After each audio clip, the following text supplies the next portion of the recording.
অনেকে তার ভিডিওতে এরকম বলছিল যে না কোনো রকম কোনো বাড়িতে অশান্তি ঝগড়া হয়নি, শুধুমাত্র কেসগুলো সে লুকিয়ে চুরিয়ে করছে বলে আমাদের সামনে ভিডিও দেওয়া বন্ধ করেছে। আমি দুটো ভিডিওতে বলেছি যে আমি কোনো মিথ্যা কথা বলিনি, একদম সঠিক জায়গা থেকে খবর পেয়েছিলাম বলেই তোমাদেরকে জানিয়েছিলাম। আজকে এই বাচ্চার মায়ের ভিডিও থেকে এমন কিছু গুরুত্বপূর্ণ তথ্য তোমাদের সামনে তুলে ধরবো, যাকে বলে চোখে আঙুল দিয়ে দেখিয়ে দেবো।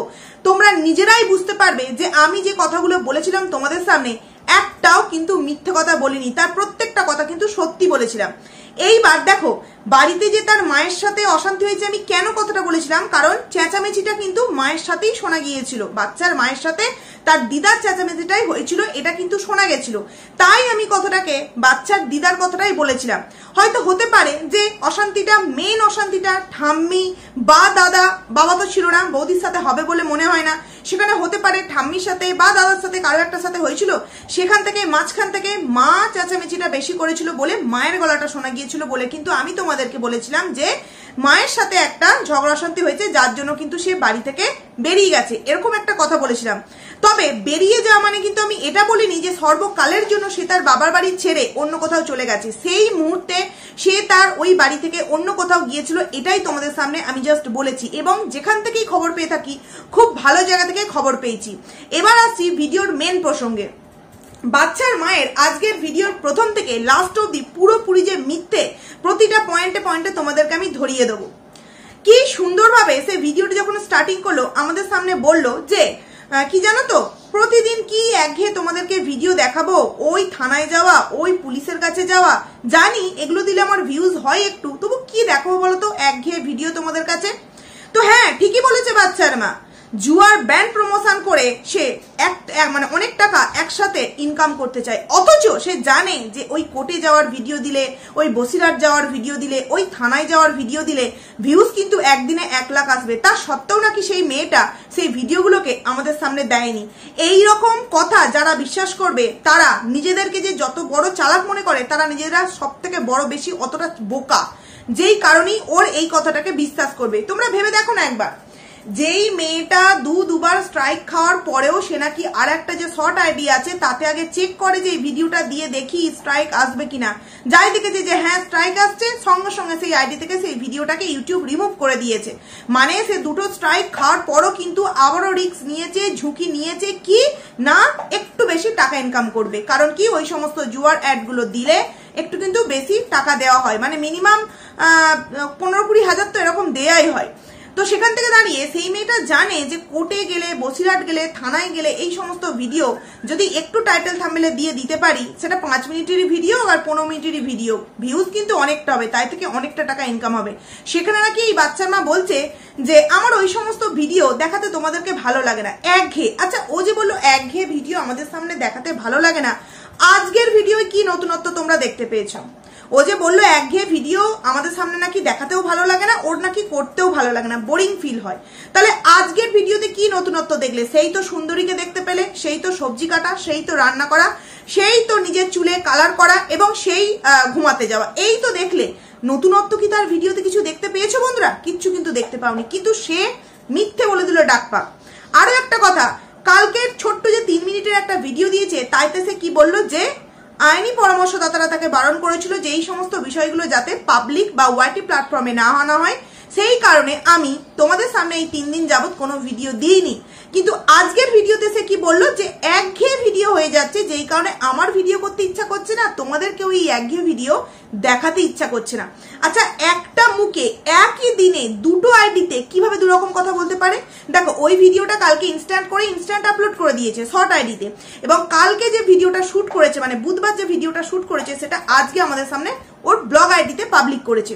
তাহলে একই দিনে একই মুখে কি করে ও ভিন্ন ভিন্ন কথা বলতে পারে? যে একবার বলছে যে আইনি পরামর্শদাতারা বারণ করেছে, একবার বলছে একঘেয়ে ভিডিও হয়ে যাচ্ছে বলে। এইবার তোমরা ওর যারা পজিটিভ ভিউয়ার্স, তারা গিয়ে একটু প্রশ্ন করো তো যে বাচ্চার মা, তোমার কোন কথাটাকে বিশ্বাস করবো আমরা? কারণ তোমাকে তো আমরা ভালোবাসি, কিন্তু ভালোবাসি মানে এই নয় যে তোমার একই মুখে 2টো কথাকে বিশ্বাস করবো। জিজ্ঞাসা করো গিয়ে একটু। এরপর আসছি আরো একটা কথায়, কালকে 2টো রিলস ও আপলোড করেছে, যে রিলস 2টো আপলোড দেখেই তোমরা বুঝতে পারবে যে ওই 2টো রিলস কিন্তু কালকে ইনস্ট্যান্ট বানিয়েছে, মানে যে শর্ট আইডিতে আর ব্লগ আইডিতে একটা একটা করে দুদিকে 2টো ছেড়েছে, কালকে কিন্তু ইনস্ট্যান্ট বানানো হয়েছে। আচ্ছা, আমার কথা হলো, 2 দিন যদি বাড়িতে থাকতো ব্লগ শেয়ার করতে হবে না। কে বলেছে ব্লগ শেয়ার করতে হবে না? ওর পয়সার দরকার নেই, প্রচুর সাইড ইনকাম আসছে, তো ওর টাকার ইনকাম দরকার নেই, সেই কারণে ও ব্লগ ভিডিও দিইনি, মেনে নিলাম। শর্ট ভিডিও কেন দিতে পারিনি? শর্ট ভিডিও 2-1 সেকেন্ডের শর্ট ভিডিও কেন দিতে পারিনি? যেমন কালকে নাইটি পরে একটা ওড়না নিয়ে সুন্দর একটা রিলস ভিডিও আমাদের সামনে দিল, সেরকম কেন রিলস ভিডিও ও বাড়িতে দিতে পারিনি? ও পেছনের গোলাপি কালারটা এখনো বুঝি চেঞ্জ হয়নি না, ধরতে পেরে যাব, এই কারণে শর্ট ভিডিও টুকুনিও আমাদের সামনে দিতে পারিনি। কতটা বোকা আমাদেরকে বানাচ্ছে, আর যে সমস্ত মানুষেরা বোকা বানছে তাদেরকেও একটা কথা বলতে বাধ্য হচ্ছি, এইটুখানি তো বুদ্ধি অন্তত কাজে লাগাও যে ও বাড়িতে থাকলে ব্লগ দিতে পারেনি, খুব ভালো কথা। যেখানে মা বিছানায় বসে বসে রিলস বানাতে পারছে, শর্ট ভিডিও বানাতে পারছে, সেখানে পাশের ঘরটাতে বসে মেয়ে কি শর্ট ভিডিও বানাতে পারতো না? না, মেয়ে ছিলই না।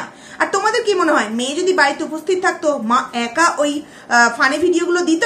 মা মেয়ে মিলেই দুজনে দিত, কিন্তু না, মা কিন্তু কাল বা পরশু যে কটা শর্ট ভিডিও দিয়েছে সিঙ্গেল দিয়েছে, এবং নিজের শাশুড়িকে মানে একটা এমন গানের শর্ট ভিডিও করেছে যেটা সত্যিই একটা ভদ্র ফ্যামিলিতে মানায় না। এদের ফ্যামিলিটাকে যে যারা ভদ্র বলো, তারা যে কোন হিসেবে বলো, সত্যি তোমাদেরকে কিছু বলার নেই। এইবার ও লাস্ট যে শর্ট ভিডিওটা দিয়েছিল ওটা হচ্ছে মনাই কাকার গাড়িতে যেতে যেতে যে শর্ট ভিডিওগুলো বানিয়েছিল, তারপর দুদিন যাবত কোনো শর্ট নয়, কোনো ব্লগ নয়, ডাইরেক্ট কালকে শর্ট, কালকে ব্লগ, আজকেও ব্লগ। কবে থেকে পেলাম? বুধবার থেকে। তাহলে মাঝের দুদিন কোথায় গেল? ব্লগ ভিডিও নয় দিতে পারিনি, শর্ট ভিডিও কেন দিতে পারলো না? এই প্রশ্নের উত্তর বাচ্চার মাকে গিয়ে তোমরা কিন্তু চাইবে, ঠিক আছে? এরপর আসছি আরো একটা বিষয়ে। ও বলল যে এরপরেও আমার একটা ডেট পড়বে, এবং আজকে 22 তারিখ বুধবার, আজকে একটা আমার ডেট ছিল, তো আমি যাইনি, কারণ আমার যে আইনি পরামর্শদাতা আছেন উনি সমস্ত কিছু ম্যানেজ করে নেবেন। কি কারণে ম্যানেজ করবেন? এই কারণেই যে আমি একজন একা একটা মেয়ে, এত দূর আমার পক্ষে যাতায়াত করা সম্ভব হবে না। আমি এখানে একটা পয়েন্ট জাস্ট তোমাদেরকে দেখাতে চাইছি, আজকে একটা মেয়ে আজ একা, সেই মেয়েটা নাকি একা যেতে পারবে না, তাহলে সেই মেয়েটা যখন তার সন্তানকে নিজের কাছে নিয়ে আসবে, তখন ছেলের স্কুল, ছেলের টিউশন, ছেলের স্কুলের গার্জেন মিটিং, আদার্স অনেক কিছু, তখন সেই মেয়েটা কাকে অজুহাত কিভাবে দেবে যে আমি একা সিঙ্গেল মাদার, আমি আমার ছেলের এই সমস্ত বিষয়গুলো হ্যান্ডেল করতে পারবো না? এটা বলবে কি? তখন মেয়েটা কি করবে বন্ধুরা? তখন মেয়েটা কি করবে? কারণ এখন বাড়িতে তার মা আছে, তার বাবা আছে, তার দাদা আছে, সেখানে নাকি মেয়েটা একা বলে কোর্টে যেতে পারছে না। না, হতেই পারে, এরকম অনেক ক্ষেত্রেই হয়েছে যে সন্দীপ দাকেও যেতে হয়নি, তার যে সমস্ত আইনি পরামর্শদাতারা আছেন তারা কাজটাকে মিটিয়ে নিয়েছেন। কিন্তু যে অজুহাতটা বাচ্চার মা দিল যে আমি তো একা একটা মেয়ে হয়ে এত দূর কি করে আমি একা যাতায়াত করব, তাহলে এই মেয়েটা দুদিন পর যখন তার সন্তানকে নিজের কাছে নিয়ে আসবে, যখন সিঙ্গেল মাদার হয়ে এই দায়িত্বটা পালন করবে, তখন তো একটা বাচ্চার জন্য কত কিছু স্যাক্রিফাইস করতে হয়, কত কিছু দায়িত্ব পালন করতে হয়। তখন মা কিভাবে এই সন্তানের দায়িত্ব পালন করবে? বন্ধুরা তোমরা একবার ভেবে বলো তো। এই একটা পয়েন্ট কিন্তু বিশাল বড় একটা পয়েন্ট, অন্তত সন্দীপদার জন্য। কারণ যেই বাড়িতে দাদা বাবা মা থাকতেও সেই মেয়েটা নিজেকে একা বলে গণ্য করে যে আমি একা, তাহলে সেই একা মায়ের ভরসায় কি করে একটা সন্তানকে তুলে দেবে যার কিনা মাথার ঠাঁই পর্যন্ত নেই? বন্ধুরা এই তো গেল দ্বিতীয় কথা। এরপর আসছি তাদের বাড়িতে আজকে কে আসবে? ভিক্ষা বাবা আসবে এবং তার বিয়ে আসবে, তাই অনেক কিছু তোড়জোড়। কি হবে রান্না বান্না? এঁচড়ের তরকারি হবে মেটে দিয়ে, তারপর তোমার অস্ট্রেলিয়ান চিকেন হবে এবং আলু উচ্ছে ভাজা হবে, এবং আরো একটা কিছু পোস্ত টোস্ত রান্না হবে, আর তোমার দই মিষ্টি তো আছে। একবার ভেবে দেখো বন্ধুরা, বাড়িতে গেস্ট আসছে বলে কত কিছু রান্না, একদম ঠিক কাজ করেছে, বাড়িতে গেস্ট আসছে বলে অনেক কিছু রান্না, কিন্তু কোথাও না কোথাও যেন মনে হলো যে বাড়ির আদার্স মানুষের প্রতি যে যত্নটা নেওয়া হয়, বা বাড়ির গেস্ট এলে যে যত্নটা নেওয়া হয়, বাচ্চার মেয়ের প্রতি, মানে তাদের বাড়ির যে মেয়ে, সেই মেয়ের প্রতি কিন্তু সেই যত্নটা নেওয়া হয় না। কারণ প্রায়শই দেখা যায় মেয়েটা শুকনো উচ্ছে আলু দিয়ে ভাত খাচ্ছে, কোনো সময় দেখি যে শুধুমাত্র পাট শাক আর ডাল, পাট শাক আর ডালকে যে একসাথে করে রান্না করায় সেটা দিয়েই মেয়েটা খেয়ে নিচ্ছে। কারণ কি? এঁচুড় রান্না হয়েছে। আজকে তোমরা কি লক্ষ্য করেছো, যখন এই বাচ্চার মা শেকটা খাচ্ছিল তখন তার মাও নাকি বোতলটাতে খাচ্ছিল। কারণ কি? বাড়িতে গেস্ট আসবে, অনেক রান্না বান্নার চাপ আছে, যেই কারণে মা খাওয়ার টাইম পায়নি, শেকটা খেয়ে নিয়েছে। মেয়ে দিয়ে দিয়েছে, মেয়ে কিন্তু স্যাক্রিফাইস করলো যে মাকে ওই বোতলটাই দিয়েছে আর ও এই গ্লাস মতোটাই খাচ্ছে। সেখান থেকে দাঁড়িয়ে মা তো এরকম স্যাক্রিফাইস করে না যে মেয়েটা সকাল সকাল কোর্টে বেরোচ্ছে, যাই একটু টাটকা খাবার বা রুটি করে দিই বা অন্য কিছু একটু করে দিই, দাদার জন্য যে বাসি চাউমিনটা রাখা ছিল সেটাই মেয়েটাকে দিয়ে দিতে হলো, বা শাক ভাজা করেছি আর এঁচড় করেছি, মেয়ে তো আর এঁচড় খায় না, মেয়ের জন্য আমি অন্তত একটু অন্য কিছু তরকারি করে দিই না, সেটাও কিন্তু মা করতে পারে না। অথচ বাড়ির গেস্ট বলো, বাড়ির বৌমা বলো, বাড়ির ছেলে বলো, হাজবেন্ড বলো, তাদের জন্য কিন্তু তার দায়িত্বটা খুবই কর্তব্য পরায়ণের মতো করে এই মা। বুঝতে পারছো গোড়ায় কোথায় গলদ, যেই কারণে এই বাচ্চার মা এইরকম তৈরি হয়েছে বন্ধুরা। এরপর আসছি চুলে কালার করার বিষয়টা। চুলে কালার টালার হলো, মনে খুব আনন্দ, কেন জানো? আমরা যে ভেবেছিলাম, মানে ও যে আমাদেরকে যেভাবে বলেছিল এই 22 তারিখে বাচ্চা আসছে, ও কোথাও না কোথাও একটা মানে ভয় পেয়েছিল যে যদি সত্যিই চলে আসে তাহলে তো আমার আর এইভাবে ঘোরাফেরা হবে না। তারপরে যখন ও নিজে জানতে পারলো যে না এখন সময় লাগবে, কিন্তু নিজেই বললো যে এখন এই কেসটা কিন্তু সময় লাগবে, কারণ কি তোমরা যতটা ইজি ভাবছো ততটা কিন্তু ইজি হবে না। সেই কারণে চুলে একদম কালার টালার করে একদম দিমাগ একবারে ফুরফুরি হয়ে গেছে, কারণ কি ও এইবার আবারও ঠিক আগের মতো লুকিয়ে চুরিয়ে ঘুরতে পারবে, যেটা কিনা দুদিন আগে করে এলো। এইবার প্রশ্ন হচ্ছে, এই যে দুদিন আগে টাইটেলে থাম্বনেলে জামা কিনলাম, পাকা কিনলাম, আংটি কিনলাম, সন্তান আস্তে আস্তে তো আশা করছি ততদিনের টাকা জমিয়ে একটা সোনার আংটি কি মা করতে পারতো না? না করতে পারতো না। মায়ের ইচ্ছা হলো ফোন দেখতে দেখতে একটা ফোনের ব্যাক কভার কিনে ফেললাম, যথেষ্ট দাম নিশ্চয়ই নিয়েছে। মনে হলো চুলের জন্য দুটো হেয়ার স্ট্রেটনার না কি একটা মেশিন কিনেছিল, দুটো কিনে নিল। তো মায়ের ইচ্ছা হচ্ছে মা নিজের জন্য এত কিছু কিনে নিচ্ছে, তাহলে আর 2 মাসের মানে পেমেন্ট পেয়ে টাকাটা একটু বেশি জমিয়ে ছেলের জন্য কি একটা সোনার আংটি কিংবা একটা ব্রেসলেট সরু দেখে সোনার হাতে, বাচ্চার হাতে কত হাজার টাকা নয় লাগতো, একটা আংটি নয় খুব বেশি হলে 15-20 হাজার টাকা লাগতো মোটা করে করিয়ে দিলে, আর একটা চেনে নয় খুব বেশি হলে এই 30 হাজার টাকা মতো লাগছো, মানে ব্রেসলেটে হাতের, বাচ্চার হাতের। তো সেখান থেকে মা কি সন্তানের জন্য এইটুখানি টাকা দিতে পারতো না? না দেখো, অথচ নিজের জন্য বেলয়ে কিভাবে টাকাগুলো খরচা করাচ্ছে, বেলয়ে। সে বলছে যে আমি আজকেও কিন্তু ভিডিও দিতাম না, কিন্তু যেহেতু আজকে বুধবার 22 তারিখ ভিডিও না দিলে অপরপক্ষরা এক্ষুনি নাচতে গাইতে আরম্ভ করে দেবে, আমরা জিতে গেছি, তাই আমাকে ভিডিওটা করতে হলো। ও তাই বুঝি, বাধ্য হয়ে তোমাকে ভিডিও করতে হলো। আচ্ছা ভিডিও যদি না করো টাকা কোথা থেকে পাবে? টাকা যদি না পাও তোমার কেসগুলো কে চালাবে? এই যে কেস চালানো বলো, নিজের এই সমস্ত মানে শৌখিনের জিনিসপত্র কেনা বলো, সন্তানের জন্য টুকটাক যে জিনিসগুলো কিনছে সেগুলো বলো, এই যে বাড়ি কিনবে, এই যে ব্যবসা করবে, এই যে ওয়াইফাই কানেকশন নিয়েছে, এই যে দুদিন আগে বন্ধুরা দেখতেই পেলে তোমরা তোমার ওয়াইফাই যে প্রতি মাসে যে রিচার্জ, এইগুলোও কি করে করবে, কোথা থেকে টাকা পাবে? তার মানে কি সাইড থেকে কেউ তাকে হেল্প করছে না? সেবক দাদা তো একটা খেলা খেলাচ্ছি, যেটা কিনা বাচ্চার মাও এখনো বুঝতে পারছে না। তার সাথে সাথে কি সত্যিই সাইড থেকে কোনো টাকা আসছে? নাহলে এত ইজি বলতে পারে কি করে যে ভিডিও দেওয়ার আমার কোনো ইচ্ছা নেই? আর সত্যিই তোর ভিডিও দেওয়ার ইচ্ছা নেই, ওর কিছু যাই আসে না যে আমি আজকে ভিডিও দিই তথা না দিই, কারণ টাকা তো আমার মান্থলি একটা চলেই আসবে, তাই না? কিছু একটা রহস্যের গন্ধ পাচ্ছ, তাই তো?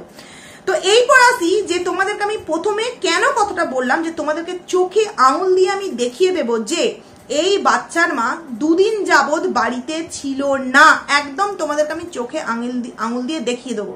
ঠিক আছে, আমি যদি এই জায়গায় ভুল হই অবশ্যই আমাকে কমেন্টস করে জানিও, কারণ ভুল মানুষ মাত্রই হতে পারে, অন্তত ভিডিও করার ক্ষেত্রে, তাই না? তো যখন বাচ্চার মা বললো চুলে যখন বার্গেন্ডি কালারটা লাগাচ্ছিল, তারপর স্নান করে এলো, স্নান করে খাওয়া দাওয়া করে যখন ছাদে গেল, খাওয়ার আগে না পরে যাই হোক গেল, তখন প্রচন্ড হাওয়া চালাচ্ছিল, হঠাৎ করে ওয়েদারটা নাকি চেঞ্জ হয়ে গেল। তখন বাচ্চার মা চটপট করে কিন্তু জামাগুলো তুলছিল, নাইটিগুলো তুলছিল, প্রথমে একটা নাইটি তুললো, তারপর আর একটা নাইটি তুললো, তৃতীয় তারটায় কিন্তু একটা শাড়ি ঝুলছিল বন্ধুরা।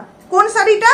পিঙ্ক কালারের সাথে ব্ল্যাক কালারের যে শাড়িটা, যেটা কিনা এর আগের কিছুদিন আগে 12 দিনের একটা ভিডিও, মানে আগের একটা ভিডিওতে যে হাটে গিয়ে 3-3টে শাড়ি কিনে এনেছিল না, ইয়েলো কালারের একটা মনে হয় ব্লু কালারের ছিল, আর একটা মনে হয় এই না ব্লু না পিঙ্ক কালারই একটা অন্যরকম ছিল। তো এই যে পিঙ্কেতে ব্ল্যাকেতে যেটা পরে কিনা থাম্বনেল দিয়েছিল, এবং সেম তার সাথে দুটো ব্লাউজ, একটা ব্ল্যাক কালারের ব্লাউজ পরে যেটা প্রমোশনাল ভিডিও করেছিল, ব্ল্যাক কালারের সাথে একটা নীল কালারের শাড়ি পরে ওই ব্ল্যাক কালারের ব্লাউজটা, আর একটা ব্লাউজ, এবং ওই দুটো ব্লাউজই কিন্তু ওর বাচ্চার মায়ের। আচ্ছা শাড়িটা কেচে ওখানে কি করতে সুবোধ দিয়েছিল? কোথায় গেছিল? ও তো কোর্টে গিয়েছিল, আর কোর্টে গেলে নিশ্চয়ই বিয়ে বাড়ির শাড়ি পরতে হয় না? তোমাদেরকে আমি একটু টাইমটা মেনশন করছি, কারণ তোমরা যারা আমাকে অনেকে বলেছিলে যে আমি নাকি ভুল ইনফরমেশন দিচ্ছি, তাদের জন্য একটু সুবিধা করে দিচ্ছি, একটু টাইমটা মেনশন করে দিচ্ছি। তোমরা 4 মিনিট 58 সেকেন্ডে যাবে, 4 মিনিট 58 সেকেন্ডে যাবে, গিয়ে দেখবে যে ওখানে নাইটিগুলো তোলার সাথে সাথে কিন্তু ওই শাড়িটাও শোকাচ্ছিল। নাকি নতুন শাড়ি রোদ্দুর ওঠেনি, অথচ হাওয়া খাওয়াতে রোদে দেওয়া হয়েছিল, মানে হাওয়া খাওয়াতে তারে মেলা হয়েছিল। কোনটা একটু তোমরা বলো তো আমাকে কমেন্টস করে, আমি কি ভুল দেখলাম? নাকি শাড়িটা মানে কোর্টে যাওয়ার সময় ও সেজে গুজে একদম লাল টুকটুকে বউ হয়ে ওই শাড়িটা পরে কোর্টে গিয়েছিল বন্ধুরা? না, ও কোর্টে গেলে যথারীতি কুর্তি বা চুড়িদার এই সমস্ত জিনিসই কিন্তু ও পরে যায়। তাহলে যেই শাড়িটা ও বিয়ে বাড়িতে পরবে বলে নিয়েছিল, সেই শাড়িটা ওখানে কেচে কি করতে মেরেছিল বন্ধুরা? তোমরা ভালো করে গিয়ে দেখো, ওই পিঙ্কে মানে পিঙ্ক কালার আর ব্ল্যাকের সাথে কম্বিনেশন করে যে শাড়িটা ছিল, ওই শাড়ি প্লাস ব্ল্যাক কালারের ব্লাউজ এবং তার সামনে আরো একটা ব্লাউজ, যেটা কিনা শাড়িটার যে পিসটা তার ব্লাউজ তৈরি করেছে, সেটা ওখানে কিন্তু মেলা ছিল, মানে শুকাচ্ছিল। এবং ঝট করে ওখানটা কিন্তু এডিট করে দিল, ও বুঝতে পেরেছে যে ওইখানটা ধরতে পেরে যাবে। তো ওই শাড়িটা ও কি কারণে পরেছিল? দুদিনের মধ্যে ও কোর্টে গিয়েছিল, যেই কারণে ও ভিডিও দিতে পারেনি। তাহলে কোর্টে যাওয়ার সময় মন মানসিকতা এতটাই ভালো ছিল যে ওই রকম সুন্দর একটা বিয়ে বাড়ি পরা শাড়ি পরে কোর্টে গিয়েছিল? এটা তোমরা আমাকে বিশ্বাস করতে বলবে বা আদার্স মানুষকে বিশ্বাস করতে বলবে, তারা সবাই বিশ্বাস করে নেবে বোকার হদ্দের মতো। তাহলে আমার প্রশ্ন হলো যে এই যে শাড়িটা পরে ও কোথায় গিয়েছিল? আমি যে তোমাদেরকে বলেছিলাম যে ও বাড়ি থেকে চলে গেছে, মানে একদম বেরিয়ে গেছে, এটা কিন্তু আমি বলিনি। আমি বলেছিলাম বাড়িতে অশান্তি হয়েছে, কারণ মায়ের সাথে চেঁচামেচির আওয়াজটাই কিন্তু শোনা গেছে, যেই কারণে আমি থাম্বনেলে মায়ের কথাটা বলেছি। হতেই পারে ঠাকুমার সাথে কোনো রকম কোনো ঠুনোমুনি হয়েছে, কারণ আজকের ভিডিওতে ঠাকুমার সাথে নাতনির যে বন্ডিংটা বেশ মানে কিছু মাস আগে যে একটা রোমাঞ্চকর যে বন্ডিং ছিল ঠাকুমা নাতনির মধ্যে, সেই বন্ডিংটা এখন কোথাও না কোথাও কিন্তু যথেষ্ট মিসিং। আচ্ছা, এটা কি হতে পারে ঠাম্মির সাথে যে বিজনেসটা শুরু করার কথা বলেছিল, যে ঠাম্মি পার্মানেন্টলি চলে এলো এবং দুর্গাপুজোর আগে আগে আমরা একটা বিজনেস চালু করব, আমি আর ঠাম্মি মিলে বেশ ভালো রমরমা চালাবো, সেই ডিসিশনটাই কোথাও না কোথাও কি এই বাচ্চার মা চেঞ্জ করলো, যার জন্য ঠাকুমা আর নাতনিকে অতটা পাত্তা দিচ্ছে না। মানে নাতনির আইডিতে কিন্তু ঠাকুমাকে সেইভাবে কোমর দুলাতে দেখা যাচ্ছে না, অথচ বৌমার আইডিতে মানে বক্রবর্তী পরিবারে কিন্তু ঠাকুমাকে বেশ কোমর দুলিয়ে দুলিয়ে নাচতে দেখা যাচ্ছে বন্ধুরা। তার মানে কি নাতনির সাথে ঠাকুমার একটু খুঁটোমুটি হয়েছে, এবং সেই দিনকে ঠাকুমা নাতনির এই খুঁটোমুটিটাকে কেন্দ্র করেই মায়ের চেঁচামেচি, যেটা কিনা আমি তোমাদের সামনে বলেছিলাম যে মায়ের সাথে অশান্তি হয়েছে। দেখো, আমি বারংবারই কথাটা বলেছি যে বাড়ির মধ্যে থেকে কেউ গিয়ে দেখতে যায়নি যে কার সাথে কার অশান্তি হয়েছে, পাড়া থেকেই জানতে পেরেছি। তো সেখানে যার গলা দুটো শোনা গেছে সেখানেই আমি বলেছি, এবং তারপরেই যথারীতি এই বাচ্চার মা কিন্তু বাড়ি থেকে গেছিল, কোথাও না কোথাও গেছিল, এবং কোথায় গেছিল তোমরা বুঝতেই পারছো। আমি নাই তোমাদেরকে ভুল ইনফরমেশন দিচ্ছি। তাহলে এই যে ভিউয়ার্সরা তাদেরকে মালদ্বীপ পার্কে দেখেছে, দুদিন কোর্টে দেখেছে, আমি এটাও তোমাদেরকে বলেছি যে ও কিন্তু ওখান থেকে এই এস সরকারকে সাথে নিয়ে কিন্তু গেছিল বন্ধুরা। এবার তোমরা ওকে একবার প্রশ্ন করো যে তোমার এই দড়িতে যে শাড়িটা মেলছিল, তুমি কি ওই শাড়ি পরে ছেলেকে পাওয়ার জন্য কোর্টে গিয়েছিলে? তোমরা কিন্তু এই প্রশ্নটা করো, দিয়ে কিন্তু আমাকে অ্যান্সারটা দিও যে ও কি অ্যান্সার দিল। ঠিক আছে বন্ধুরা? তো অনেক বড় একটা প্রমাণ তোমাদের সামনে চোখে আঙুল দিয়ে দেখতে দিলাম, কারণ আমি একটুও কথা কিন্তু ভুল বলিনি, বারংবার বলছি, খুব ভালো জায়গা থেকে খবরটা পেয়েছি। তারপর যথারীতি এই যে ভিক্ষা বাবা এলো, ভিক্ষা বাবার বেয়াই এলো, একবারও তাদের সাথে কোনো কথোপকথন বা তার পায়ে হাত দিয়ে নমস্কার আমরা কিন্তু কিছুই দেখতে পেলাম না বন্ধুরা। দূর থেকে দেখানো হলো যে দেখো ভিক্ষা বাবা খেতে বসছে, মানে সন্ধ্যেবেলায় উনি বাড়িও চলে গেলেন। তারপর যথারীতি ইনি ভিডিও স্টার্টিং করলে যে দেখো বাবা এসছে, বাবা আসবে বলে ভিক্ষা বাবাদের থাকার কথা বলা হয়েছে, কিন্তু ভিক্ষা বাবা বললো না, রাস্তাতে দেখা করে নেবো। তো বাবা আসার সময় মিষ্টি এনেছে, চপ এনেছে, মেয়ে মিষ্টি খেয়ে চপ খেলো, তারপরে তোমার আরো সমস্ত কিছু এটা ওটা করে তোমার রাত্রিরে কি করলো, ভাত খেলো। আচ্ছা, ডায়েট, সকালে শেক খাচ্ছে, দুপুরে কিন্তু কি খাচ্ছে, ভাত খাচ্ছে, এঁচড় খাচ্ছে, এঁচড়ও খায় না, অ্যালার্জি, অস্ট্রেলিয়ান খাচ্ছে, আদার্স অনেক কিছু খেলো। তারপরে সন্ধ্যেবেলা আবার কি খেলো, চপ খেলো। চপ খাওয়ার পর কিন্তু রাত্রিরে ভাত খেলো মাংস দিয়ে, তার সাথে কিন্তু বড় বড় সাইজের রসগোল্লাটাও কিন্তু খেতে ভুললো না। তাহলে এইরকম মেয়ের এই যে শেক খাওয়াটাকে ফালতু পয়সা নষ্ট করা ছাড়া কি বলবে বন্ধুরা তোমরা? যে মেয়েটা শেক খায় তাকে অন্তত একটু তো রয়েছে খেতে হয়, যে যাক আমি রাত্রিরে ভাতটা যেহেতু খাচ্ছি মিষ্টিটা খাবো না, বা দুপুরে যেহেতু ভাত খেয়েছি রাত্রিরে আমি অন্তত আমার জন্য 2 খান রুটি করে নিই, বলতেই পারতো, কিন্তু না, দেখো ভাতটাও খেয়ে নিল। তাহলে এই মেয়ে এই যে ডায়েটের মধ্যে দিয়ে যাচ্ছে, এটা টাকা খরচা ছাড়া আর কি বলবে? সন্দীপ দা যে কথাটা বলেছিল যে কখন কোন জিনিসটা শেষ হয়ে যাচ্ছে সেটা আমরা জানতেও পারতাম না, শুধুমাত্র তাকে খাওয়ার খোঁটা দেওয়ার কথা বলেনি, সে সেই জিনিসটাকে কিভাবে নষ্ট করে ফেলতো সেটাও সন্দীপ দা বুঝতে পারতো না, হয়তো ফেলেই দিত বা হয়তো মানে নষ্ট করতো, সেটা সন্দীপ দা জানতেও পারতো না। তো যে ইনকাম করে না কষ্ট করে, যখন সেই জিনিসটা বেলয়ে নষ্ট হয়ে যায় তার তখন গায়ে লাগবে এবং সে তখন এই কথাগুলো বলবে। এটা আমাদের বাড়িতে যদি কোনো সবজি বাজার করে নিয়ে আসলো এবং সেটা দীর্ঘদিন রেখে যদি সেটাকে পচিয়ে ফেলে দিই, সেখানে কিন্তু আমাদের বাড়ির মানুষেরাও বলবে যে তুমি জিনিসটাকে রান্না না করে ফেলে দিলে, জানো কত কষ্ট করে টাকাটা ইনকাম করতে হয়। এটা প্রত্যেকটা বাড়ির মানে মানুষরা কিন্তু, পুরুষ মানুষরা বলবে যারা কিনা ইনকাম করে, তাই না? এই লাইফার মতো নয়, দিন রাত দেখছি শুধু ভুঁড়ি দেখাচ্ছে, কোনো সময় দাঁত বের করছে, মানে কিরকম একটা অবাস্তব বিষয়।